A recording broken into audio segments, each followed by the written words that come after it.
Hi, I'm Suzanna Milligan, and I am bilingual. I'm a special ed teacher. I have been at TEC, which is in Dodge City, for right at 15 years. I teach kids grade 6 through 12, and our kids come to us either straight from a PRTF, a hospital situation, and a PRTF is a psychological rehabilitative treatment facility. They come to us as well from being expelled or suspended from school long term.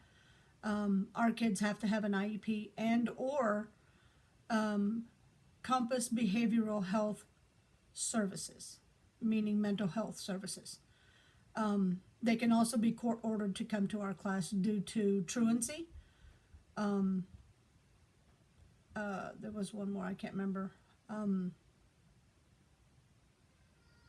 Oh well, I'm not going to dwell on that one. The major ones are PRTF, court, and expulsion or suspension from school.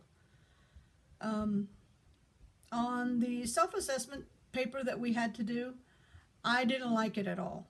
Not because it showed what I'm not doing, but because it did show what I'm not doing. TEC doesn't have a lot of technological devices. We have computers, I have my laptop, and of course my iPad. All the kids have a phone, smartphone, but those have to be turned in.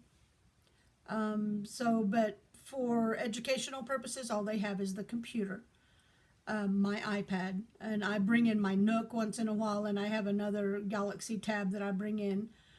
But other than that, the district will not assign iPads to our kids in particular at TEC, elementary, or the high school section, which is what I do, because they're afraid that in a fit of anger, they're going to throw and smash these iPads, which it's understandable, but they're still kids from the district and they should be afforded the same advances and technological devices that the other students have. They don't. But the self-assessment shows that I don't introduce a lot of technology. Well, I'm learning a little bit more about all that stuff, so next year I will be breaking the monotony of always being on Odyssey-ware, which is our online academic program. It's a good program. It's better than Edgenuity. It's more user-friendly. But I'm not a super humongous fan of technology. Number one, I think it's used too much as a babysitter for the younger kids. The older kids are allowed too much time on their iPads or smartphones. They're always on Facebook, face chatting, Snapchat, and they do FaceTime. They're up all hours of the night on their phones, on their iPads, or whatever device they may have. And thus they come to school all tired. And if there's issues at home because of something that somebody said over the phone, over the Facebook, whatever, it finds its way into the classroom. On the positive side of technology, communication is quicker.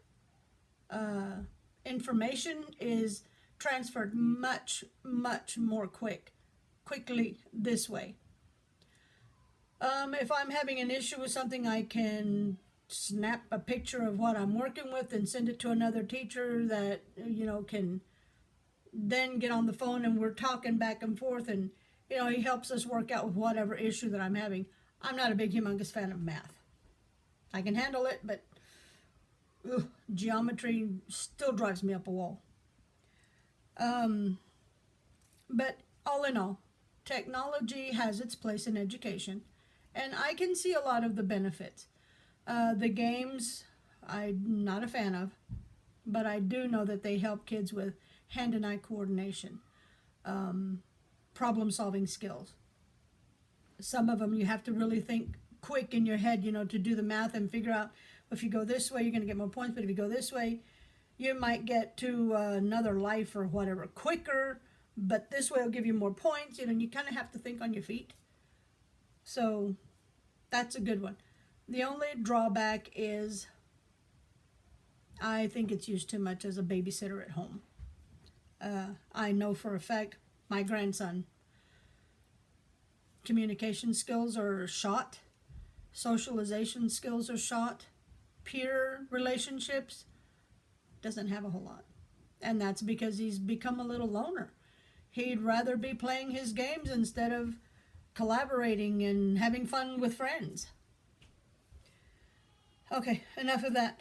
I was mentioning my favorite technology. I would have to say it's Class Dojo.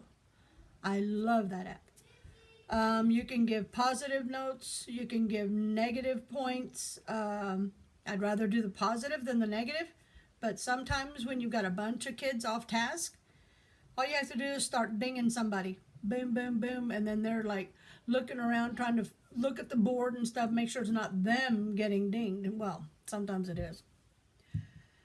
I think I already kind of gave the beliefs of the technology, pro and con. It's good, and then again, it's not. And I guess, in some instances, it's okay to use a tab at home, for a little while. But there's got to be a cutoff time so that there is more interaction within the family unit itself. So much of the communication in the family has broken down, and I attribute that to a lot of the issues that our kids are having. On a personal note, I have 5 children of my own. 4 of them live in Oklahoma. 1 of them lives here in Kansas. I have 12 grandchildren altogether. I miss the ones that live in Oklahoma quite a bit. I don't get to see them as often as I do the ones that live right here in Kansas.